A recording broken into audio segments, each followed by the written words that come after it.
¿De qué querés hablar? ¿De qué quiere hablar Nicolasa? Una pregunta simple. Una charla sin libreto. En este podcast todo puede pasar. Emociones, anécdotas, risas. Si la conversación es real, el resto se da solo. Esto es ¿de qué querés hablar? Y lo mejor es que nunca sabés por dónde puede arrancar.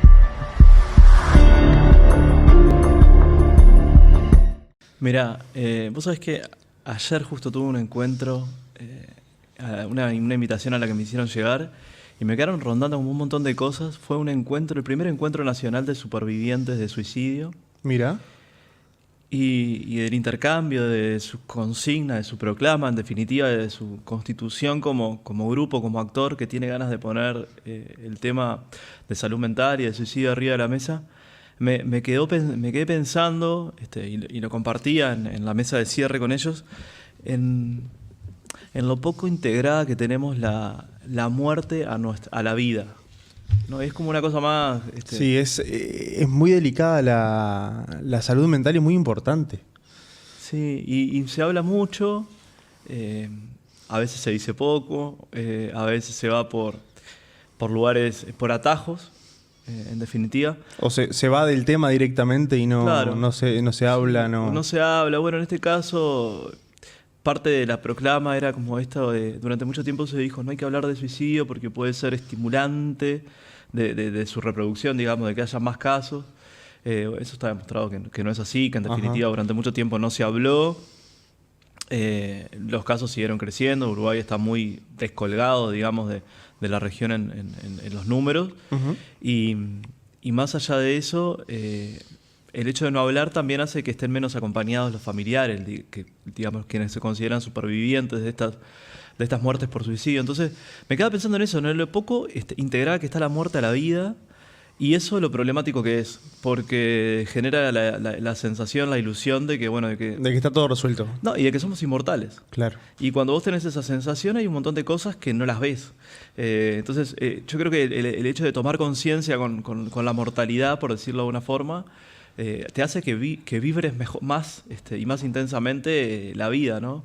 Había un montón de cosas que dijeron que me quedaron resonando y yo dije, hoy vengo con eso en la cabeza porque fue una instancia muy removedora y aparte también me parece bueno visibilizar que hay un colectivo que se organizó, que ayer fueron más de 100 familiares, que es un montón, para Uruguay es un montón.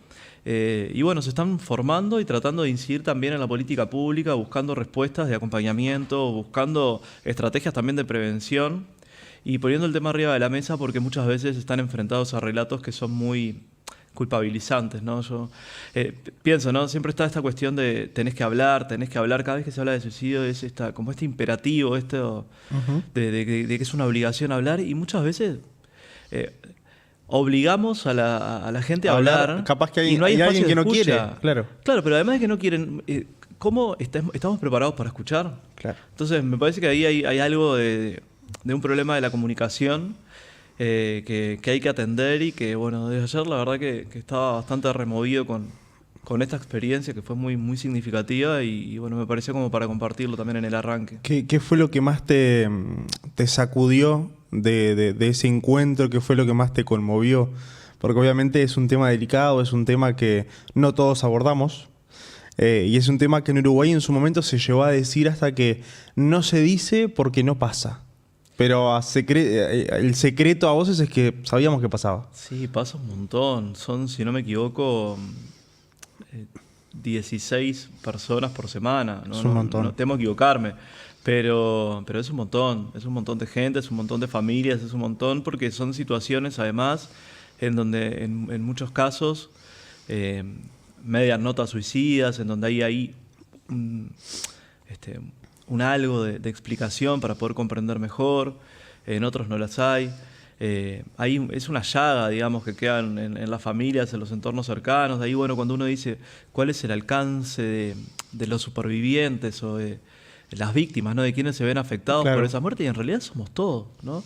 Y a mí lo que me pareció interesante ayer en esto de tramitarlo juntos es, indudablemente yo creo que en esto de lo poco integral que está la muerte al mundo de la vida, es que nos enfrentamos muchas veces, yo creo que ahí la pandemia no colaboró mucho. En la forma de comunicar, ¿no? Ok. En aquel reporte diario de las 7 de la tarde. La donde conferencia de te decían, prensa, la que todos nos conferencia de sentábamos a verlo como prensa. si fuera una misa.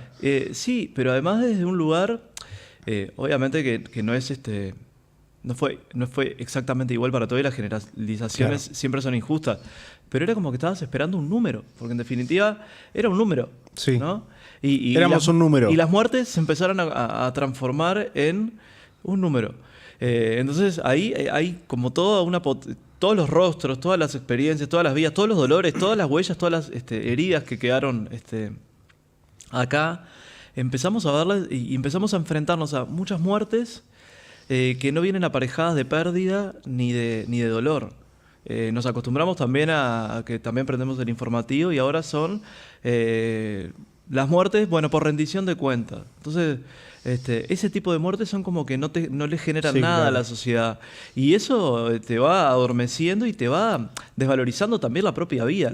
Y no es la vida del otro, es la vida propia Claro. también que entra en esa rosca. Entonces, bueno, me pareció interesante porque, no sé, recordando también cosas que uno fue estudiando a lo largo de la carrera y decía, bueno, Freud, por ejemplo, en esto del duelo, en un primer momento tenía como esta idea de que el objeto perdido, le llamaba él, no perdido, en el objeto perdido, porque puede ser digamos, puede ser a partir de una muerte como puede ser a partir de un amor que fracasa.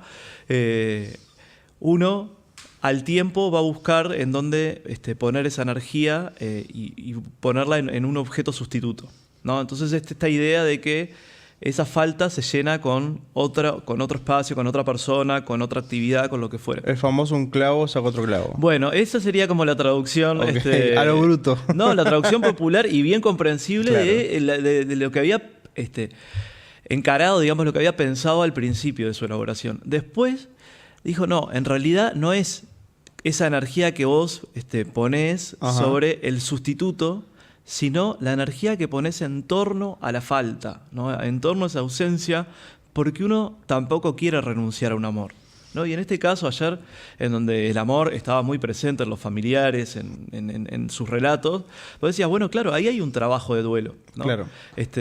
Muchas veces ahí también el problema de las traducciones, ¿no? Nosotros decimos proceso de duelo, pero en el alemán aparece la palabra trabajo.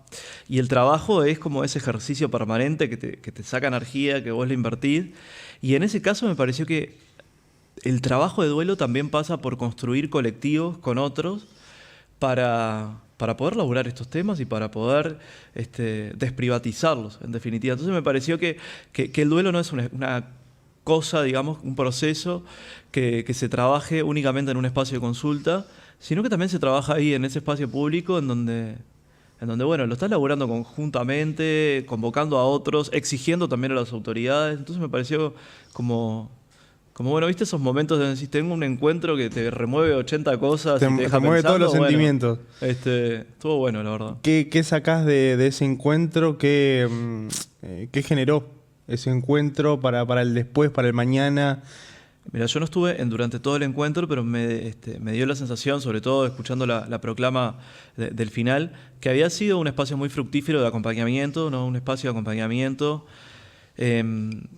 de visibilización del tema, y creo que salen organizados, ¿no? Y eso no es menor, porque cuando el hecho de que ahora, a partir de ahora, haya un colectivo nucleado en torno a este tema, por lo general de familiares o de personas cercanas, eso va a alterar la política pública, por ejemplo. Hay una demanda fuerte de que hay que atender más, porque también muchas veces se dan muertes por suicidio, y a la violencia de esa muerte por suicidio, a la incomprensión, se le suman violencias institucionales, violencias por parte del Estado.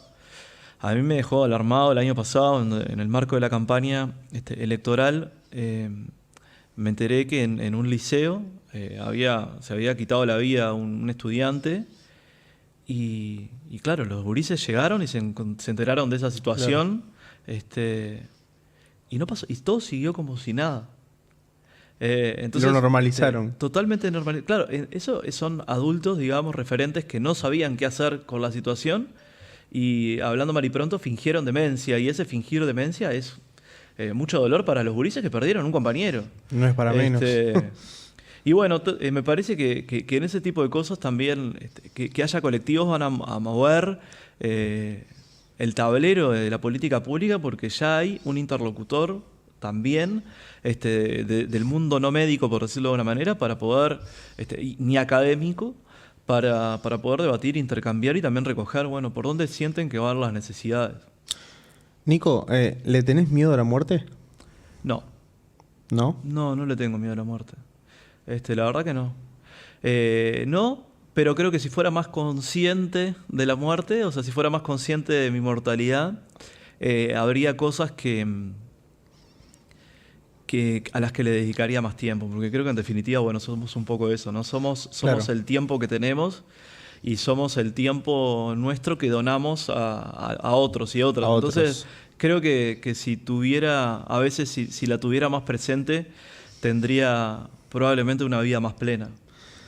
Nico, ¿sentís que, ahora hablando de esto del suicidio, ¿no? que comentaste que está muy interesante, que el encuentro de ayer removió muchas cosas, y vos que, bueno, tenés la licenciatura en psicología y lo ves también desde otra manera, ¿sentís que en parte el suicidio, con intención o sin intención, pero sentís que en parte el suicidio se ha escondido en Uruguay, en los medios de comunicación, en la vida misma? Sí, siento que se ha escondido. Hay un fenómeno raro, digamos, que en relación al suicidio, que es que capaz que en otros lugares se vive de otra manera. Uruguay es un estado laico, ¿no? Entonces esta cuestión de también ahí el papel de la religión, en el sentido de que, bueno, que en definitiva Dios es el único que puede poner fin a una vida. Claro. En otros países tiene como un peso Pesajo. más vergonzante, ¿no? Ujú. Entonces, bueno, en realidad hay una falla que no solamente a la familia, al Claro. entorno, sino, bueno, también hay una falla ahí en definitiva, antes se había erosionado la fe desde esa perspectiva. Ajá. Pero Uruguay es un estado laico, sin embargo, se vive de manera muy culposa y vergonzante, ¿no? Hay que ocultar, no se puede hablar. Y yo creo que es un tabú, indudablemente, que hay que desempolvar, hay que poner arriba de la mesa, porque en definitiva es un síntoma, ¿no? Esto es lo que me parece más relevante. El suicidio es un síntoma. Nosotros vivimos en sociedades ansiógenas, que nos meten muchísima presión y que estamos todo el tiempo necesitando producir más para poder vivir. Y, a ver, prevenir el suicidio no solamente pasa por estar alerta a las señales del otro. Prevenir el suicidio pasa por no generar condiciones de vida que estén todo el tiempo poniendo al límite a las personas. Entonces, si nosotros tenemos que en nuestro país 500.000 de trabajadores y trabajadoras ganan menos de 25.000 pesos, y eso te genera muchos efectos, ¿no? Porque vos no sabés si de noche vas a poder comer, porque tenés que pagarte entre que lo que pagás de alquiler, que lo que pagás de esto, que los hijos, que un montón de cosas que en realidad hacen que uno viva con niveles de ansiedad muy fuertes, con niveles de depresión también muy fuertes, porque tiene que trabajar más y más, y después vienen los reclamos de la casa de no estás nunca. Entonces, hay algo ahí del vaciamiento del sentido de una sociedad que te empuja a ese nivel. Y después, decir que el problema fue que no soportó, o que no lo toleró, que le faltó fuerzas, que no lo dio todo, y es muy injusto, ¿no? Es muy personalizar y hacer que un problema que es social se privatice. Entonces, creo que también laburar en la prevención pasa por atender todas estas cosas de una sociedad que nos empuja todo el tiempo a llevarnos al límite, ¿no?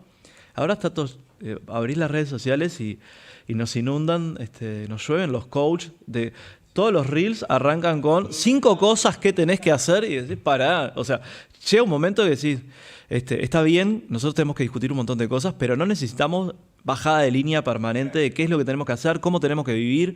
Creo que también hay que darnos un tiempo para aburrirnos, para estar más tristes, para conectar y ver qué queremos hacer, ¿no? Qué nos Obvio. dicen qué tenemos que hacer, porque está la clave para tal cosa, la clave para tal otra. Nico, ¿cómo eras de niño? ¿Qué eras de niño? ¿Cómo llevaste esa niñez? ¿Qué recordás de esa niñez? Mira, recuerdo niñez la asocio con barrio. Claro. Necesariamente me lleva al barrio, reducto, a un montón de amigos. siempre fui un niño, no voy a decir serio, porque no era serio, era muy inquieto, pero claro, también del hecho de ser el mayor de 3 hermanos hacía como que fuera el referente. el aplacado, ¿viste? Claro. El aplacado. Pero no, me recuerdo disfrutando muchísimo, sobre todo en el barrio, de estar con amigos, de ese ir a golpear una puerta y salís a jugar. Ajá. Ya después más grande, cuando me mudé a unas cuadras también, ahí había en la cuadra, no sé, éramos como 20. O sea, era una cosa que era totalmente Bien disparatada, bien barrio. 20 gurises, que es un montón, y estar hasta tarde jugando desde la mañana, después compartir, bueno, los que nos juntábamos de tarde porque eran los que iban de mañana a la escuela, los que íbamos de tarde. Entonces pasaba mucha cosa de esa dinámica barrial que es lo que me lleva ahí a la niñez. A mí no me gustaba el fútbol, para mí, pero sí mis hermanos jugaban al baile y fútbol. Entonces, bueno, también ahí como que los fines de semana, si me preguntás niñez, también es ir a la cancha, a acompañar, a estar ahí en esas jornadas, claro, en donde, bueno, viste que ahí era por categorías. Nosotros somos bastante seguidos. El hermano que me sigue tiene 15 meses menos que yo, y después Federico nos llevamos casi 4 años. Entonces éramos todos como muy, muy seguidos, y bueno, estábamos prácticamente cuando se desfasaban las categorías, era el sábado y el domingo. Entonces también era el barrio y era el club de baby fútbol, que bueno, con una presencia mucho más fuerte de la que tiene hoy. Claro. ¿Cómo, porque lo hablábamos recién, sos licenciado en psicología, cómo se te despertó ese billito por decir, bueno, voy a estudiar psicología, voy a estudiar en la UDELAR, con lo complicado que es también para un adolescente elegir entre millones de licenciaturas, que hay muchas opciones, que bueno, que te dan a elegir, que ya en bachillerato te van diciendo, bueno, ¿para qué lado querés arrancar? ¿Cómo fue esa elección? ¿Cómo Mira, lo proyectaste también, no? Siendo adolescente, en realidad traté de no cerrarme puertas. En aquel entonces no estaba la navegabilidad entre las orientaciones. Cuando yo hice, ya te enfrentabas en quinto, tenías que elegir científico, humanístico, biológico. Elegí científico. Y después en sexto elegí ingeniería. Mirá. Uno dice, qué manera de llegar a psicología. Pero en realidad lo hice porque me gustaba, por ejemplo, me gustaba química, me gustaba matemática.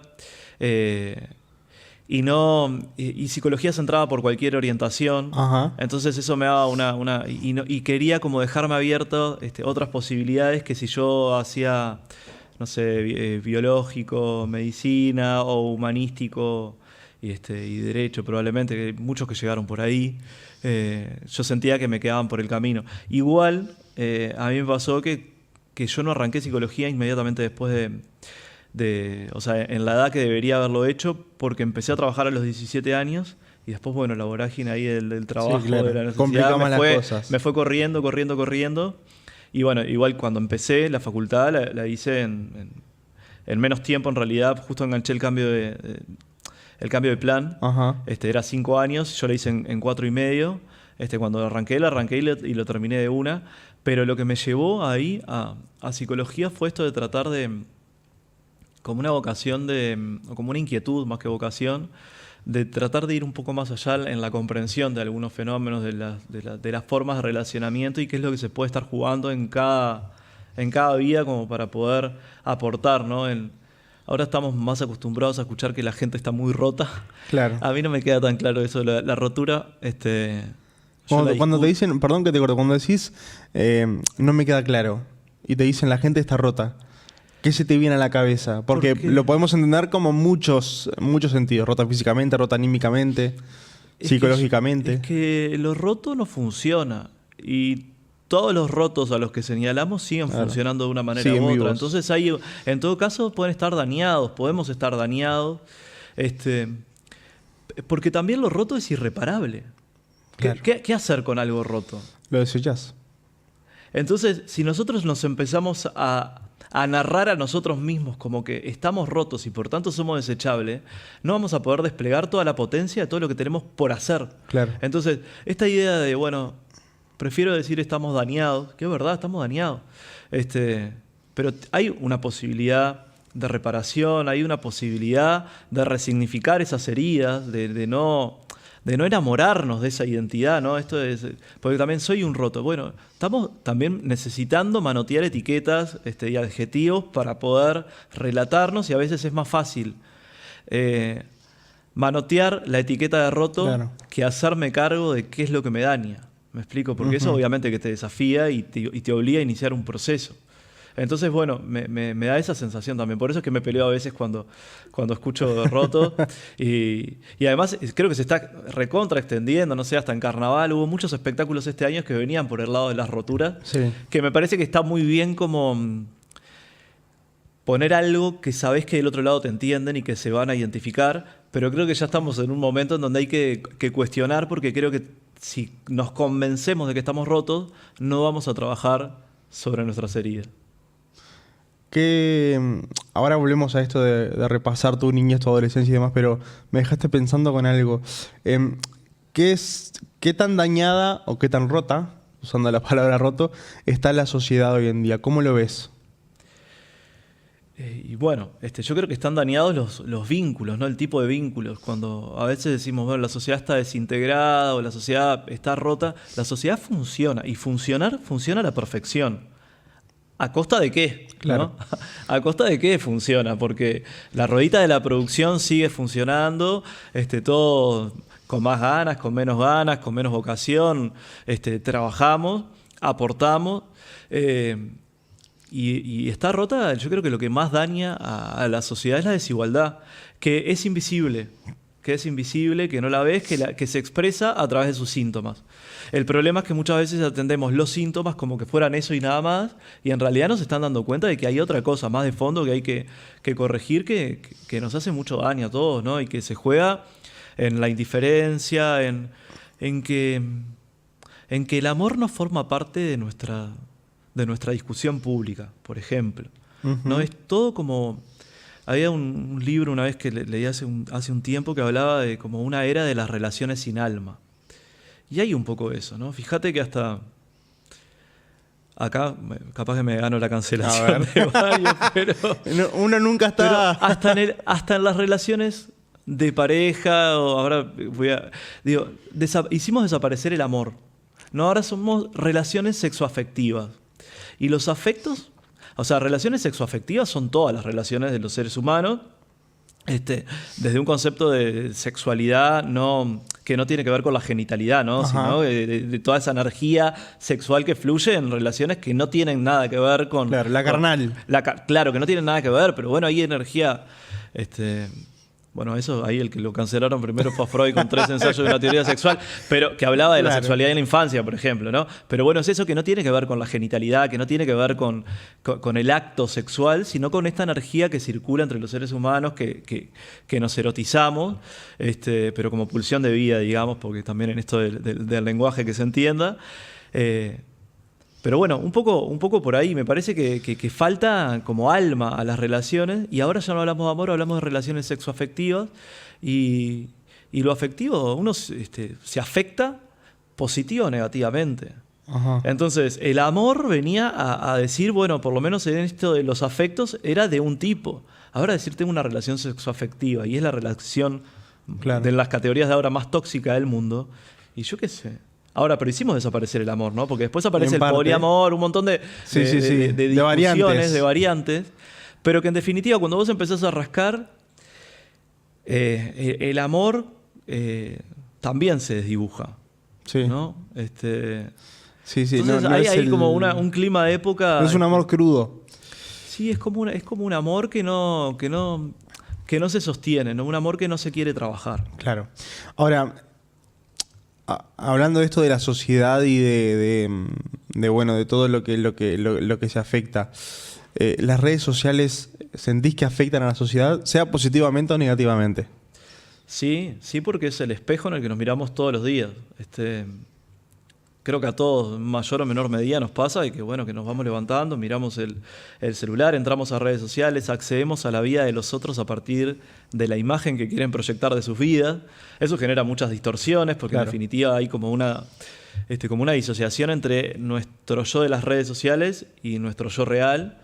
Y creo que esa ficción alimentada todo el tiempo por estar en el mundo de lo virtual, nos erosiona y nos hace, genera efectos en que probablemente nuestro yo virtual y el proyectado están más lejos de nuestra realidad.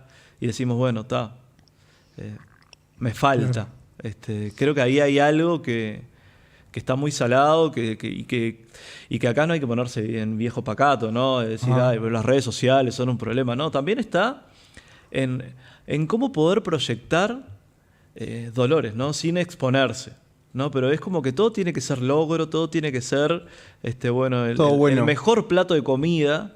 Y yo qué sé, si comiste el mejor guiso del mundo, porque cuando ya estaba al otro día recalentado, claro, que lo hizo alguien que vos querés mucho y que tiene toda una cuestión alrededor, y vos decís, bueno, eso no es instagramiable. Claro. Entonces me parece que ahí hay algo como de las redes sociales, de exaltar la cotidianeidad, pero planteándola como algo maravilloso, y creo que ahí hay algo de lo gris, de lo rutinario, de lo ordinario, que estamos convocados a que nos vuelva a enamorar.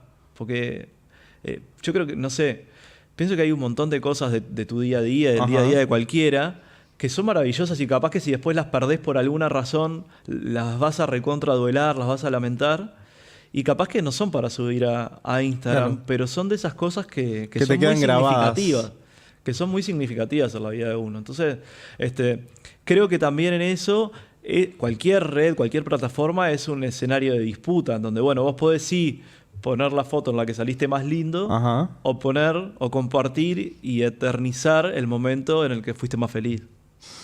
Hablando un poquito volviendo a lo que era el amor, esto que hablábamos recién, ¿te has enamorado alguna vez? ¿Has sentido, supongo yo que sí, obviamente, pero te consulto más que nada por esa experiencia, ese sentimiento de ese primer amor, del amor a primera vista? Sea con una persona, sea con la carrera, con lo que sea. A primera vista nunca me pasó, como en una primera... Reacción, claro. Claro, así como una cuestión refleja, no.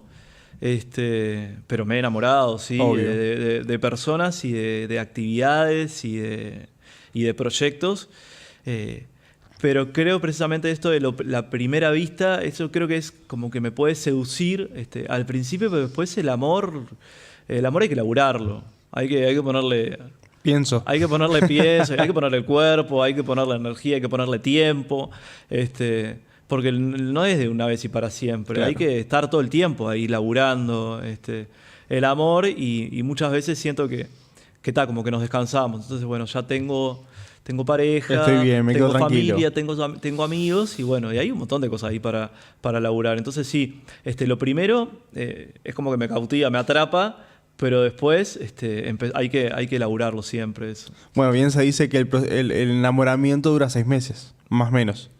Ese proceso de fervor.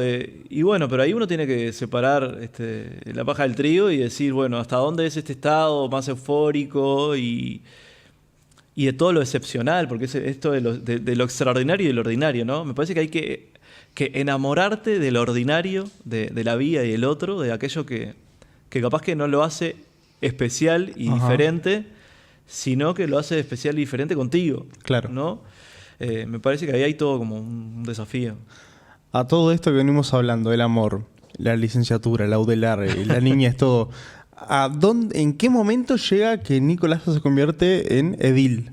¿En qué parte llega la parte política de Nicolasa? Mira, yo empecé a militar políticamente, si no me equivoco, era tipo los 14 años, una cosa por el estilo, en el comité del barrio, en el Selmar Michelini de la Coordinadora C, allá en el barrio Reducto. Y siempre mi familia muy politizada, mis padres muy politizados, siempre la política fue un tema de debate en todas las mesas. Entonces ahí siempre como aprendí mucho y me fui involucrando mucho con los distintos problemas. Y después, en un momento, tuve en el 2004 una participación muy lateral en algunas actividades a través de un conocido que me había invitado a unas actividades de la Juventud Socialista. Fui a las actividades, pero no me afilié nunca nada. Y en el 2009, ahí yo ya estaba más grande, y dije, además de la militancia en el comité de base, dije, quiero participar de la vida de un sector. fui a un acto en el que estaba, dentro de otros sectores, el Partido Socialista. Me acerqué, había un montón de jóvenes, me acerqué y dije, bueno, quiero militar, quiero dar una mano en el marco de esta campaña electoral, quiero hacer mi aporte. Me tomaron los datos, enseguida, esto fue creo un sábado, el martes, el lunes me llamaron, que había una reunión el martes, ya participé el martes y ahí me afilié a la Juventud Socialista en ese año y empecé a militar y después la militancia me llevó como... No es que me llevó puesto, pero fue como que entré en una ola en donde ya rápidamente, no sé, a los 3 meses de haberme afiliado en la Juventud Socialista, ya era el referente de mi brigada. Al año me eligieron secretario político de la Juventud en el departamento de Montevideo. Después, bueno, me integré como dirigente departamental, después como dirigente nacional del Partido Socialista, miembro del Comité Central. Y bueno, en el 2015 resulté electo diputado suplente. Y bueno, ahí hicimos una trayectoria. El titular en aquel entonces era quien es hoy ministro de Desarrollo Social, Gonzalo Sibila. Bueno, trabajamos juntos los temas, trabajamos juntos los 5 años. Veníamos laburando juntos también más desde los roles políticos dentro del partido. Y para el 2020 ahí fue un espacio en donde se fueron rediscutiendo los distintos espacios de representación del partido y bueno, los compañeros resolvieron que encabezara la lista de ediles y ahí hice un trabajo que son de esas cosas que bueno, que capaz que son poco conocidos, que uno no sabe bien qué es lo que hace los ediles, qué es lo que hace la Junta Departamental. Pero es una tarea y un rol que a mí me enamoró y que voy a estar también muy agradecido por todos estos años que, bueno, tuve que renunciar ahora, pero realmente lo hice con mucho dolor porque fue un espacio de mucho aprendizaje, sobre todo, y de mucha cercanía. ¿Cuál es la tarea de un edil? ¿Qué función tiene un edil? Porque muchos conocemos que existen los ediles, sí, pero, perdón la expresión, no sabemos para qué sirven porque no sabemos en realidad, no se nos explica. Bueno, a nivel nacional capaz que lo tenemos más claro porque sabemos que tenemos presidente, consejos de ministros y después están los legisladores, ¿no? Y dentro de los legisladores nacionales 2 cámaras, senadores y diputados. La Junta Departamental es el palacio legislativo de la Intendencia. Bien. Entonces, nosotros ahora, el 11 de mayo, vamos a ir a elegir el nivel departamental de gobierno y para el nivel departamental de gobierno hay una lista que elige tu intendente o tu intendenta y la lista de ediles que vos estás respaldando. Hay 31 ediles en todos los departamentos, o sea que nosotros ahora vamos a componer esa cámara que es la Junta Departamental, en donde además vamos a elegir intendente y vamos a elegir quiénes son los legisladores que van a entender en el departamento y que van a elaborar todos los decretos que hace la Junta, que son reglamentaciones, todo lo que tiene que ver con Montevideo, el presupuesto de la Intendencia, todas esas cosas pasan por la Junta Departamental, no pasan por el Palacio. Claro. Y si bien hay un montón de decisiones de lo departamental que quedan en el Ejecutivo, digamos, en el gabinete y en la Intendencia, en la Intendenta o el Intendente, hay un montón de cosas que salen desde la Junta Departamental, que son las que ordenan, en definitiva, el funcionamiento de la vida social en el departamento. Entonces, es probable que no sepas qué es lo que hace un edil, pero probablemente la mayor parte de las cosas, cuando vos abrís la puerta o sin abrir la puerta de tu casa, te vas a encontrar con que muchas decisiones que se jugaron ahí las tomó un edil. Si te pedís un taxi, probablemente esa placa de taxi se haya votado en la Junta Departamental. Son detalles que uno no sabe. Una obra de vialidad, capaz que cerca, en la proximidad de tu barrio, pasó por ahí. El financiamiento para los cuidaparques. O sea, un montón de... Todo lo que tiene que ver con Montevideo pasa por la Junta Departamental, con las políticas culturales, de movilidad. En definitiva...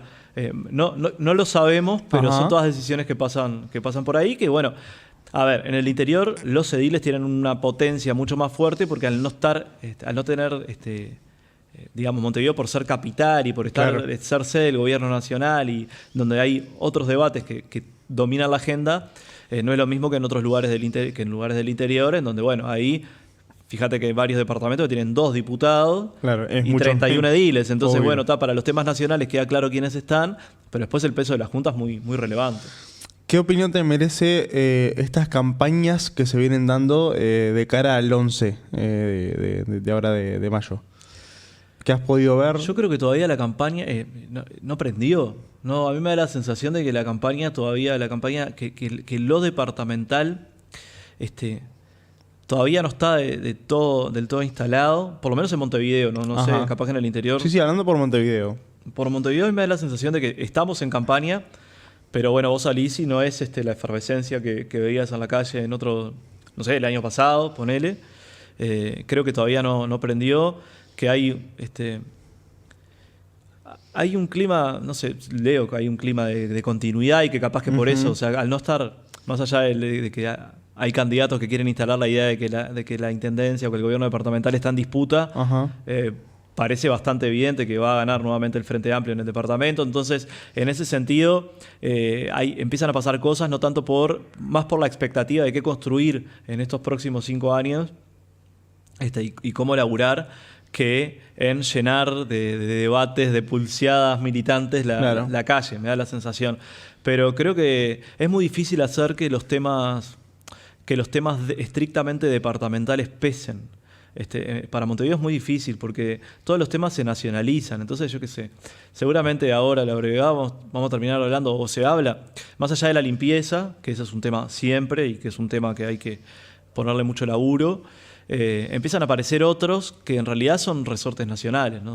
Personas en situación de calle, situaciones más vinculadas con empleo, con laburo, con trabajo, en donde, bueno, es difícil también hacerse como un espacio para la agenda. Y bueno, y los municipios, sí, imagínate que si no sabemos qué es lo que hacen los ediles, qué es lo que hacen los alcaldes y los consejos municipales, están lejísimos. Mencionaste la limpieza y qué punto delicado para Montevideo. ¿Sentís que tiene solución el tema de la limpieza en Montevideo? Todo tiene solución y creo que todos tenemos que ser parte de la solución. Yo creo que hoy estamos con la limpieza en Montevideo en una trampa demagógica, en donde es un asunto en donde no van a haber soluciones mágicas porque hay que cambiar muchas cosas. Y se han hecho muchas obras. Pero hay una cuestión cultural que nosotros no podemos sostener que Montevideo siga produciendo la cantidad de residuos que produce. Y con esto quiero ser claro, ¿no? Porque hay que recolectar, hay que recoger los residuos, claro, y hay que mejorar todo lo que tiene que ver con la recolección. Y ahí no estamos en el óptimo y no nos conformamos, indudablemente. Ahora, ¿qué hacemos? O sea, ¿necesitamos cada vez más camiones para juntar cada vez más basura o podemos hacer algo para producir menos residuos en Montevideo? Porque cuando uno mira la evolución de cuáles son las toneladas diarias que se recogen, de cómo se diversifican, de cómo se recuperan, en definitiva, a partir de los motocarros, por ejemplo, de todos los programas de clasificación, hay un montón de residuos recuperados y sin embargo siguen siendo un lote. Entonces, creo que acá hay muchas responsabilidades, tenemos que todos hacernos cargo del rol que nos toca, y cuando digo lo de la trampa demagógica es porque esperamos que sea la intendencia la que solucione los problemas de limpieza, y en realidad el grueso del presupuesto del gobierno departamental, el departamento que ejecuta más recursos, es desarrollo ambiental. Y en este periodo se han limpiado un montón de cauces de agua. Hoy por hoy podemos decir que hay distintas dimensiones en donde se está muchísimo mejor de lo que se estaba, pero seguimos produciendo y bueno, creo que ahí está un problema. Ahora se trató como de reordenar en esto de las conductas y tratar de que, bueno, tratemos de tirar la basura después de las 7 de la tarde. Eso, el objetivo que tiene es que haya menos basura en el contenedor durante más tiempo, claro, ¿no? Vos acotás el tiempo en donde el contenedor tiene basura, se desagota y no estás en esto permanente de que de una forma u otra estás tirando y además se está reciclando, se está recogiendo, se está clasificando en distintos puntos de la ciudad que no están previstos para eso. Claro. Entonces creo que ahí hay mucho por hacer, pero creo que tenemos que darnos la oportunidad de salirnos de esta trampa demagógica de que nadie tiene la solución, de que si alguien promete que va a solucionar esto en 4 meses, está mintiendo. está mintiendo. Y bueno, nosotros tenemos que exigir mucho a las autoridades, pero también tenemos que ver en qué podemos colaborar nosotros en este proceso. Te saco totalmente de plano. A ver. ¿Qué me decís de Nicolasa en Carnaval? Porque que yo sepa, por lo que me contaron, tuvo su pasaje por Carnaval, también como componente. Sí. Bueno, creo que tiene ¿Qué recordás de eso? Bueno, Carnaval, qué cosas amo, está Carnaval. Carnaval me despierta algo que no... yo lloro muy poco tirando a casi nada. Yo lloro poco tirando a casi nada, solamente en algunos momentos muy particulares. No sé, no se me da a canalizar Claro. las cosas por ahí. Sin embargo, todos los febreros se me cae alguna lágrima por emoción de qué es lo que me toca, lo que estoy viendo. Entonces sí, Carnavales para mí es tremenda pasión. Es algo medio inexplicable también. Y sí, por suerte tuve la oportunidad de vivirlo desde distintos roles. Mira. Saliendo primero en Carnaval de las Promesas, después saliendo en Carnaval Mayor, y bueno, y después en la presidencia del jurado de Carnaval de las Promesas, y este año de Carnaval Mayor, y bueno, 10 años también en radio que me fueron entrenando mucho en el respeto al trabajo de los artistas. Creo que ahí, no sé, el hecho yo pienso que a veces se lo digo a otros, ¿no? Yo qué sé, yo sé que puedo cambiar el rol. Ajá.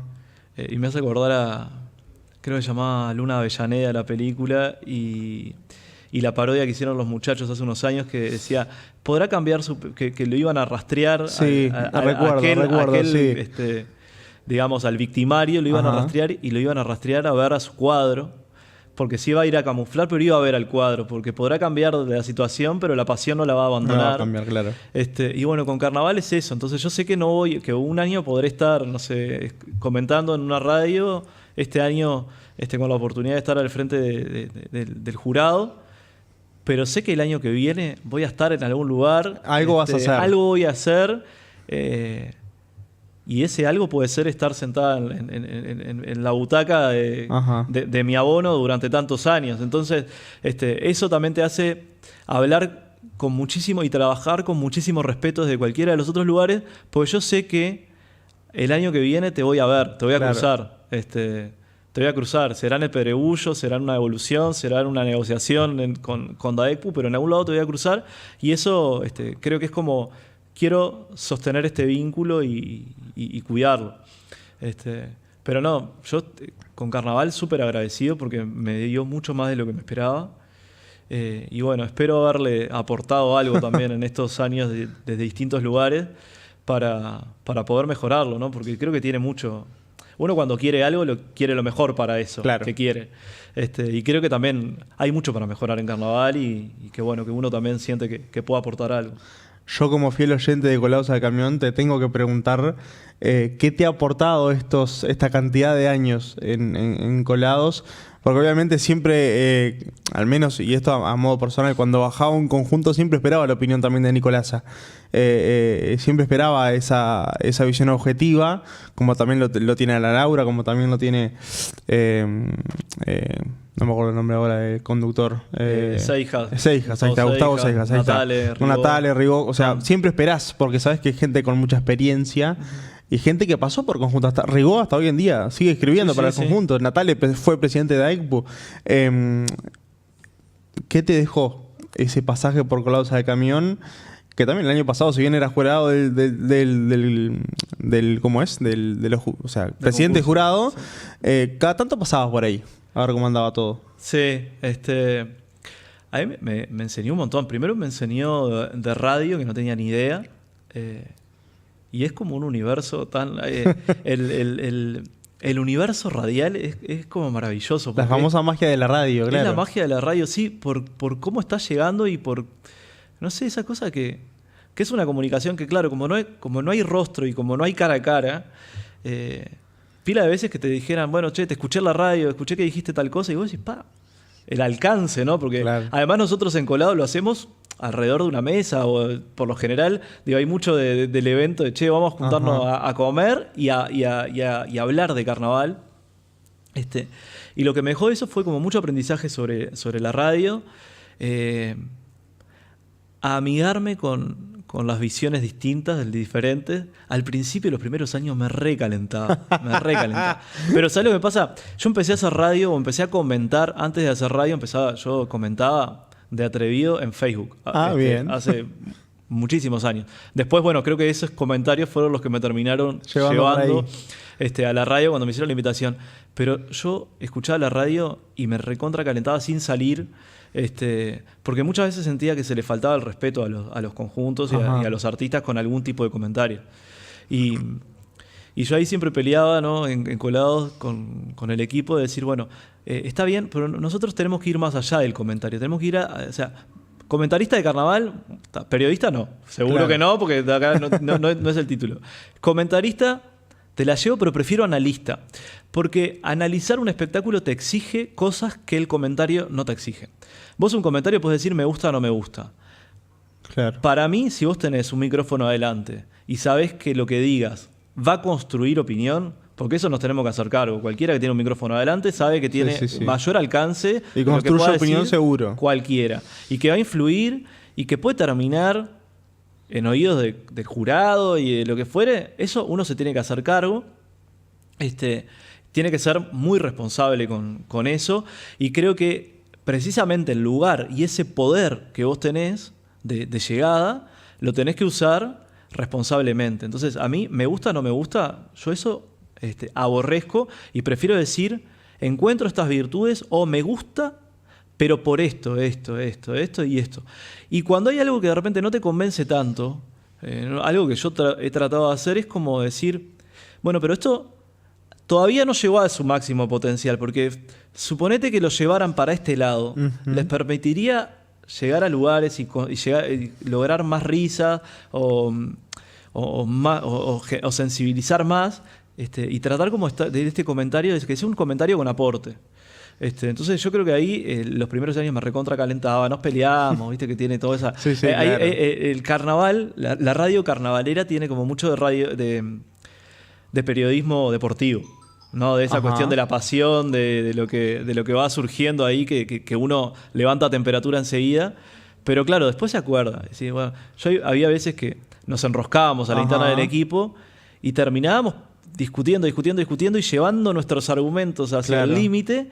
Y en el medio decía, pero del otro lado estaban escuchando palán, que capaz que por discutir con tu compañero terminabas dando a entender cosas que no pensabas y que tenían que ver con el trabajo de ese conjunto.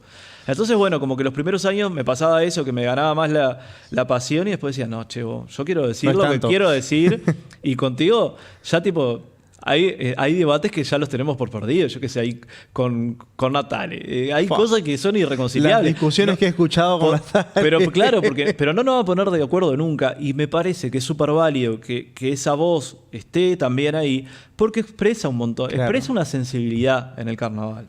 Creo que lo que hay que hacer es generar dispositivos, programas que puedan expresar a todo el carnaval y que no sean sesgados, digamos. O sea, que no sean todas las voces que responden a un estilo de murga que les gusta y que consideran que los parodistas tienen que hacer esto y esto, sino que, bueno, que haya espacio para la diversidad, porque en la diversidad se enriquecen los espectáculos, en la diversidad se enriquece el carnaval, porque cuando las cosas son todas medias parecidas, pierden el atractivo, ¿no? Entonces, tener 20 murgas todas iguales, por suerte hay distintos estilos, distintas formas de narrar, por más que se están pareciendo cada vez más a aquellas grandes discusiones de murga joven, murga tradicional. Hoy por hoy ya es una gran mezcolanza en donde es más difícil establecer los límites de estilos. En tu rol como presidente del jurado o en tu rol como comunicador del carnaval, ¿te ha pasado que alguna vez algún director, algún componente, algún conjunto te haya venido a de alguna manera increpar o apretar o algo por algún comentario o algo? Sí. Eso sucedió. Sucedió con los comentarios, sobre todo. Los primeros años, más que nada. Ajá. Los primeros más... nos pasa a todos, ¿no? Pero ahí, tuve un derecho de piso, la tuve que pagar. Indudablemente. Del error se aprende. Porque, claro, en los comentaristas de carnaval están como muy instalados, ¿no? Desde hace mucho tiempo. Quizá, por lo menos hasta hace... Yo cuando empecé hace 10 años...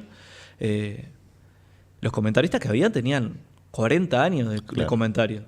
Ahora hay otras generaciones. Por O sea, no suerte, es la sí. realidad del 25, no es la realidad del, no sé, del 15, del 16. Pero en aquel momento, yo qué sé, tenía encolados el Chelo Fernández, Ajá. que digamos que tiene muchísimos años. Se había ido en Guzmán el año anterior. Entonces, son personas que, bueno, al lado en Carnaval del Futuro, con Payares y con Eloy Calvo, digamos, gente que tenía décadas Sí, sí, claro. destinadas a eso. Entonces, claro, en un momento le ponen el micrófono a Nicolás Laza, que no lo conocía nadie, que decía, Era uno más. con menos de Claro. 30 años, que empezaba a comentar y eres medio como un atrevido. Entonces, bueno, sí, ahí me hicieron llegar, primero hacían llegar mensajes, sobre todo a través de otros, ¿no? Claro. A través de comentaristas. No era directo. O le hacían directo Claro. a Gustavo, ¿no? De repente, che. Después yo creo que también todos fuimos conociéndonos y entendiendo desde el lugar en donde uno hace los comentarios y bueno, y tratando de absorberlos. Después, sí, así como hay gente que te increpa en febrero y después en julio te dice, che, vos, Vamos arriba. me fui de mambo porque capaz que pudieron ver, Claro. con la perspectiva de la distancia, pudieron ver lo que otros estábamos diciendo sin estar, porque nos enfrentamos por primera vez a esos espectáculos. Pero de la misma forma que hay gente que te recrimina, que te relaja y que te putea, tenés un montón que se paran en tus comentarios y te permiten y te dicen, mirá, me quedé pensando en esto y lo modificamos, no porque lo hayas dicho vos, no por esto de Claro. tener Sino porque incidencia para hacerte cambiar, lo viste. sino de no lo había visto. Claro. No había visto que esto podía llegar por ese lado, entonces tipo como agradeciendo esa mirada y creo que bueno, que eso es lo más enriquecedor en definitiva. Entre tanta cosa que tiene Nicolás Lace que ha hecho, pasaste también por Bake Off y fuiste finalista. Sí, también nos reímos todos acá. ¿Cómo se dio eso? Fue raro. Fue raro. ¿Por qué fue raro? Fue raro. No, porque... ¿Sabes por qué digo fue raro? Porque me animé. Fue raro que ¿Mirá? yo me hubiera animado a eso. ¿Cómo llegaste a Bake Off? A mí siempre me encantó cocinar, siempre me encantó la pastelería, pero ahí tuvo un rol muy importante la pandemia. Sí, la pandemia tuvo como un rol... Siempre me encantaba, no sé, yo en mi adolescencia con amigos del barrio, siempre iba a la casa de una amiga, de un amigo en realidad. De un amigo porque en realidad lo conocía a él, al Lucho, en el liceo. Y después me terminé siendo amigo de Andrea, la hermana, carnavaleros también, hijos de Luis Rodríguez, también un carnavalero de muchísima trayectoria. En donde, bueno, los terminé conociendo y fue como que me llevan... Ahí entré al mundo carnavalero, pero más de micromundo, ¿viste? No del tablado de... Sí, a la chiquita, claro. Sino de los ravioles del domingo y de la sobremesa hablando de carnaval y de los clappers y de toda una cosa, todo la opinión de mesa. Folclore, claro. Carnavalero al que conocí gracias a ellos. Y bueno, y Miriam, la madre... Siempre que nosotros volvíamos del liceo de tarde, siempre estaba haciendo algo, siempre tenía el canal El Gourmet, o Utilísima de fondo, y siempre mirando recetas y siempre cocinando para los amigos de los hijos. Entonces siempre ahí como que me quedó esto de la merienda y del preparar algo para nuclear alrededor de una mesa. Y bueno, eso me quedó muy marcado de ese rol que tenía Miriam. Y después en la pandemia... empecé a ir al gimnasio que me quedaba en la puerta de casa, un box de CrossFit. Empecé CrossFit, que yo cero deportista durante toda mi vida. Y en un momento yo iba a las 9 de la noche a entrenar después del trabajo y en un momento me agregaron a un grupo de WhatsApp que se llamaba Alto ISO 21 horas. Mira qué bien. Que fue una profesora que organizó con todos los estudiantes y dijeron, bueno, vamos, y después de entrenar, nos bañamos y vienen para casa y hacemos un guiso porque era, no sé, junio, julio, ¿viste? Una cosa Bien así. invierno. Y yo dije, bueno, voy a llevar algo de comer, algo de postre. Claro. Y llevé una torta de mousses, Ajá. una torta Oreo que llegó impecable. A las 2 horas estaba toda desarmada porque había hecho cualquier cagada con la gelatina, no la había activado bien, no sabía, ¿viste? Estaba yo ahí Pero todo el mundo quedó copado porque estaba deliciosa. O sea, de Claro. sabor estaba bárbara. Pero estaba toda El desarmada. problema era la estructura Claro. que a medida que se iba, digamos que perdía el frío, se iba desarmando. Entonces dije, no, esto tiene que ser revancha. La siguiente, y empezamos a juntarnos, a comer periódicamente, y cada vez que nos juntábamos yo preparaba algo dulce. Ajá. Tipo, miraba una receta y empecé así como a investigar. Y encontré ahí como un espacio que me realizaba, que me divertía. Y cuando vi que se abrieron las inscripciones, dije, bueno, yo voy a probar. Sí, sí. Ahí también tenía el mayor miedo, lo tenía no por el lado de la política, ¿no? Porque ahí capaz que fui yo más prejuicioso de lo que terminó pasando, Ajá. que dije, la política muy masculinizada, muy machista y todo, decía, capaz que van a ver que todo como que me podía hacer perder seriedad estar en ese espacio. Ujú. Y después me animé, me llamaron, y ya cuando me llamaron al casting, yo ya me di cuenta que fui al casting en el Crandon ahí a hacer Ajá. la prueba con 15, eran 14 mujeres y yo.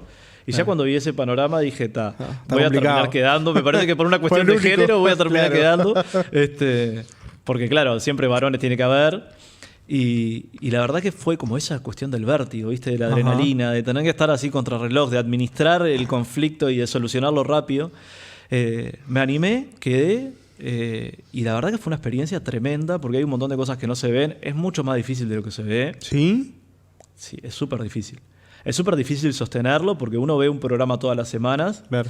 y en realidad nosotros nos pasaban, o sea, te tenías que levantar 5:30, 6 de la mañana. Uf.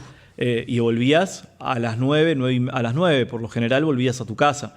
Y 9 de la noche. 9 de la noche. O sea, eran esas jornadas que por suerte me agarraron en mis vacaciones, digamos, porque el Por rodaje se suerte. dio en vacaciones. Y lo que nosotros vemos después en la tele, un programa por semana. Es 1 hora y media. Yo como llegué a mucho. hacer 7 programas en 8 días. Uy, es una locura. En 8 días, solo un día de descanso. Es una locura. Entonces llega un momento en donde vos no tenés... además, yo era amateur en serio. Digamos. Claro. Yo no tenía ningún curso, nunca había hecho nada. Entonces, obviamente ahí hay cosas que vos las preparás porque los técnicos no. Esos son sorpresa absoluta, te enterás ahí. Pero los desafíos creativos sí te dan la consigna, entonces vos tenés que pensar con tiempo. Bien. Pero claro, llegaba un momento en donde vos ya no tenías tiempo de pensar porque Y no. ¿qué vas a llevar? Yo qué sé. Rodabas todos los días a toda hora, llegabas toda a dormir. hora. Y yo viviendo solo en Sí, claro. aquel entonces tampoco era, tipo, llegar a las 9 de la noche. Tampoco tenía mucho No. para... No te daba. No me daba para practicar. Ya no me acuerdo que la semifinal, los desafíos de la semifinal, llegaba a las 9, me dormía hasta las 12 y después a las 12 me levantaba para practicar Claro. algo y para inventar algo. Porque Era una decía- locura. Me acuerdo que una vez decía, bueno, chocolate plástico. Dije, bueno, voy a ver si hago chocolate plástico por primera vez, pero claro, era probando de madrugada. Y sí. Pero fue una experiencia muy linda, sobre todo porque me conectó con el vínculo de gastronomía y psicología. Había muchas cosas que te proponían que vos pensaras en productos que te llevaran a tu niñez, por ejemplo, Ujú. que te llevaran a un cumpleaños, que te llevaran a, o sea, cosas que vos pudieras, a partir de un postre, de ese producto, representar algo. Y eso me quedó y desde entonces empecé, no sé, a distintas personas a hacerles homenajes a través de Mirá. productos. En el programa le hice a mi abuela paterna, una torta, que era la torta de frutas, que ¿sabes? Le puse Vela Lila. Lila, Liria, es mi abuela, le decimos Vela Lila. Y bueno, y después de ahí también con mis otros abuelos, ¿no? De decir, bueno, ¿cómo expresarlo? Porque tiene dulzura, porque tiene acidez, porque esto es más torpe, entonces Claro. tiene un tropezón de tal cosa. Y fue como un lugar que me encantó y que tengo ganas de mezclar en algún momento desde una dimensión más artística la pastelería. Y tengo en mente pastelería y pintura. Ajá. Quiero hacer algo vinculado a bueno, poder tener una exposición y poder vincular también lo que se transmite a partir de cuadros a partir de pastelería. Nico, ¿te has googleado alguna vez? ¿Sí me? Googleado. ¿Te has buscado en Google? A veces sí, viendo si habían, sobre todo cuando uno da una nota y después Claro, busca a ver que si sale. salió o no salió. Claro. Pero sí, en ese sentido sí. ¿Qué has encontrado en esas notas? ¿Cómo te llevas hoy en día con la tecnología, con los medios de comunicación? Tengo entendido que bien, porque has pasado por ellos, pero ¿cómo es esa relación? Bien, mira, cuando me he googleado, lo primero que me encontré fue un perfil en Wikipedia. Vos sabés que lo tengo acá. Que no sé quién lo hizo. O sea, Porque lo quería ver Me contigo. encantaría saber quién lo hizo porque hicieron un recorte, además que yo capaz que no hubiera hecho. No, y además es breve, o sea, no es tiene muy más breve. nada que esto nomás, ¿no? Bueno. Es cortito y al Pero pie. no sé, me pregunto, son esas cosas que que uno se sorprende y digo, ¿Quién lo hizo, no? ¿Quién lo hizo esto? Sí. Ay, creo que no puedo saberlo, no podré saberlo nunca. No sé. Pero creo que es libre igual. Creo que uno puede entrar a Wikipedia y puede editar también Sí. biografías y esas cosas. Sí, no tengo ni idea. Pero sí, me pasó eso, que lo que más me choqueó fue cuando una vez googleé a ver si había salido una declaración que había dado por tal problema y apareció Wikipedia y Bueno, me dejó creo que helado. es esta que estoy viendo acá que dice, en un párrafo dice, Laza es abiertamente homosexual. En septiembre de 2021 habló de su experiencia personal en el Parlamento de Montevideo, entre comillas. Hoy vengo a hablar como gay visible porque muchos y muchas lucharon, marcharon antes. Además, lo hago porque puedo, pero también reconociendo que estoy en una posición de privilegio.